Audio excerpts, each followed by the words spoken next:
Bonjour, quoi de prévu en 2024 pour la France? Bonjour, quoi de prévu en 2024 pour la France? Bonjour à tous, voici le devenir de la France pour 2024 et qu'est-ce qui peut se passer sur les mois qui arrivent. Alors, sur le mois de janvier, on découvre donc des situations un peu difficiles, chaotiques. Donc, comme vous le lisez, il peut y avoir un divorce entre certains pays, c'est-à-dire sortis peut-être de l'UE, ou des personnes qui vont se faire un peu, des pays qui vont se faire la tête, et peut-être visiblement ça va passer par des conflits. Donc, comme vous le voyez, il y a peut-être une menace et une jalousie. Donc, ce qui signifierait que peut-être il y a des pays qui vont rentrer en conflit parce que l'autre pays avait promis de les aider et qui ne les aide pas. Donc, peut-être que l'Ukraine est jaloux de l'État d'Israël, par exemple, où on est en train de leur amener des aides et pas des aides envers l'Ukraine. Voilà, ça c'est ce qu'on peut trouver sur le mois de janvier au niveau de la tendance de la France 2024. Sur le mois de février, alors au mois de février, qu'est-ce que nous avons? Nous avons donc l'enfermement, donc peut-être le Covid. Peut-être le Covid revient, peut-être effectivement il y a des gens qui vont, alors il va y avoir peut-être des émeutes dans les prisons, ou en tout cas les gens vont se sentir enfermés chez eux. Donc peut-être un autre confinement qui serait attendu sur le mois de février, mais aussi peut-être il va y avoir des gens qui vont être emprisonnés. Voilà, ça va parler quand même du monde de carcéral. En tout cas, on va peut-être nous demander plus d'efforts et donc de nous en voilà, ça va nous enfermer davantage dans nos projets peut-être aussi. Voilà. Et comme vous voyez, c'est peut-être l'autisme aussi, c'est-à-dire que on nous entend pas, en tout cas l'État n'attend pas ce que nous on a à dire. Voilà. Sur le mois de mars, qu'est-ce qu'on a sur le mois de mars? Alors sur le mois de mars, on a voilà, séparation entre le conflit. Donc vous voyez, c'est bien ce qu'on dit. Sur le mois de janvier, la France n'est pas entendue. En tout cas, elle fait la sourde oreille. Du coup, il y a la séparation entre deux pays et ça va créer des divisions. Et peut-être le Mars, c'est le dieu de la guerre. Donc peut-être sur le mois de mars, on pourrait avoir quelques conflits par rapport à ça aussi d'un point de vue général pour la France. Sur le mois d'avril, est-ce que ça s'apaise sur le mois d'avril? Alors sur le mois d'avril, il y a des concessions qui sont faites, on trouve des discussions peut-être autour d'une table. On essaye de trouver un modus vivendi, en tout cas on essaye de trouver l'apaisement. Vous voyez, il y a des discussions autour d'une table, donc peut-être il y a peut-être un cessez-le-feu, peut-être qu'on va essayer d'apaiser les choses. Sur le mois de mai, sur le mois de mai, c'est la réussite, c'est comme les mois des examens, c'est vrai, on va trouver un accord. Donc peut-être un accord sur cette fameuse loi, peut-être immigration, peut-être qu'on va trouver un accord avant qu'il y ait des conflits. Néanmoins, il y a quand même des problèmes par rapport à ça.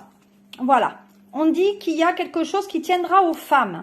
Donc il y a des tensions, visiblement en ce moment, sur justement par rapport aux femmes. Donc juin va être un mois qui va être très très féminin. Donc peut-être il va y avoir des manifestations, peut-être qu'il va y avoir des aides supplémentaires envers les femmes, peut-être qu'il va y avoir des lois en faveur des femmes aussi dans leur protection, ou il va y avoir des conflits qui vont traiter des femmes, c'est-à-dire des femmes, tout ce qui est... Voilà. En tout cas, juin est un mois qui va être très très très féminin, et peut-être que c'est une femme qui va mener cet apaisement tant attendu. Sur le mois de juillet, on a le temps, donc ça fait... Alors, il y a quelque chose qui va sortir, mais ça fait un moment que c'est dans le tiroir et ils attendent le mois de juillet pour le sortir.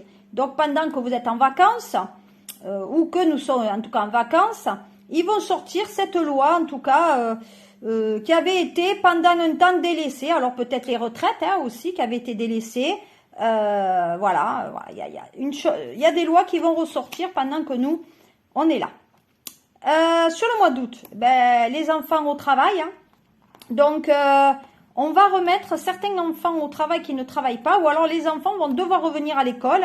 En tout cas, on va devoir, ça traitera les enfants pour la rentrée.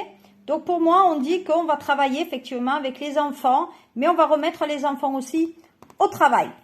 Voilà, donc s'ils étaient déscolarisés, peut-être qu'on va les rescolariser, ceux qui... voilà.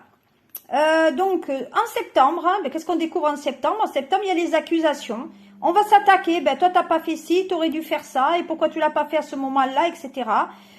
Donc, pour moi, il y a peut-être des grèves à la rentrée qui amènent des tensions. Qu'est-ce que nous avons après sur le mois d'octobre? Ben, sur le mois d'octobre, on ferme les yeux.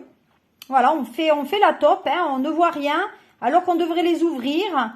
Donc peut-être on a rien dit jusqu'à présent, parce que le conflit, on ne voulait pas y aller forcément, donc on s'est dit, ben on va fermer les yeux, hein, voilà, on va s'empêcher. Sauf que là, vous voyez, il y a quand même le soleil qui risque d'amener quand même un peu de lucidité, afin qu'on réouvre les yeux sur ce que nous a voulu faire et pas faire aussi. Donc pour moi, il y a peut-être une révolte des Français. Voilà, et on trouve un compromis. Donc pour empêcher cette révolte, on trouve des poignées de main, on retrouve la confiance peut-être de l'État, parce que là, ça a diminué. Voilà, et ça se fait à l'intérieur d'un hémicycle ou de l'Élysée. En tout cas, il y a un compromis qui sera signé. Voilà, et puis il y a des compromis aussi concernant les logements peut-être par rapport à l'hiver, hein. Donc décembre sera un mois qui sera lié aux gens qui sont SDF ou qui n'ont pas de logement, ou en tout cas il y a on va parler du droit pour moi de la propriété. Qu'est-ce que je vais voir maintenant avec l'oracle bleu quelle est donc la synthèse. Qu'est-ce que nous avons pour la synthèse?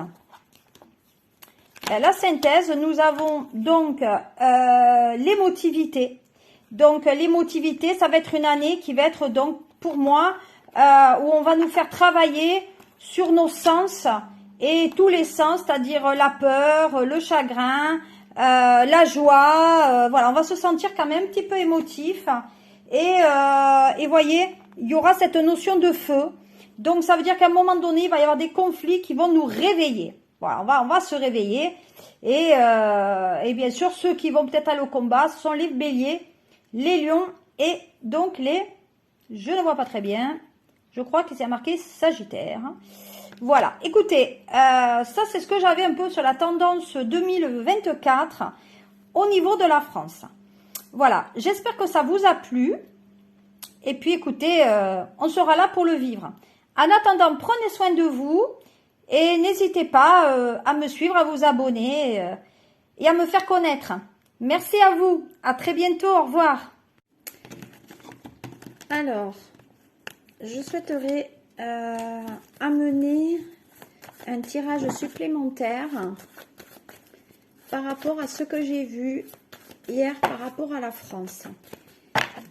Voilà. J'avais omis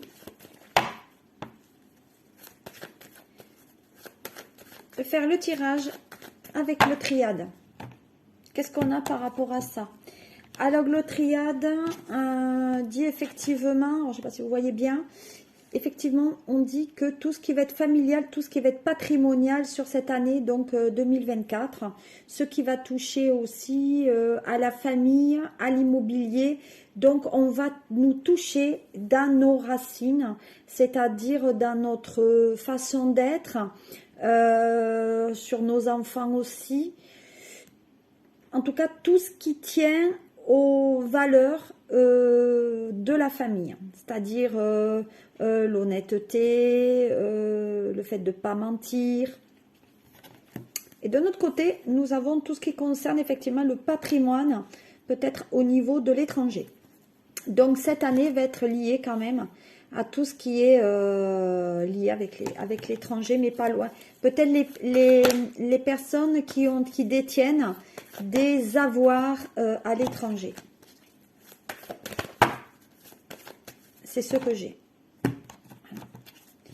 Voilà. Donc, on parlera aussi de cohabitation et il y a le côté aussi au-delà de l'eau. Donc, ça veut dire effectivement que les personnes qui sont en cohabitation de l'autre côté de la mer, ou en tout cas qui ont deux habitations, l'État va renforcer, on va dire, les contrôles sur ces binationalités ou en tout cas le fait que ces personnes détiennent des avoirs et des biens à l'étranger. Voilà, c'était juste le complément de la vidéo d'hier. Voilà. Merci.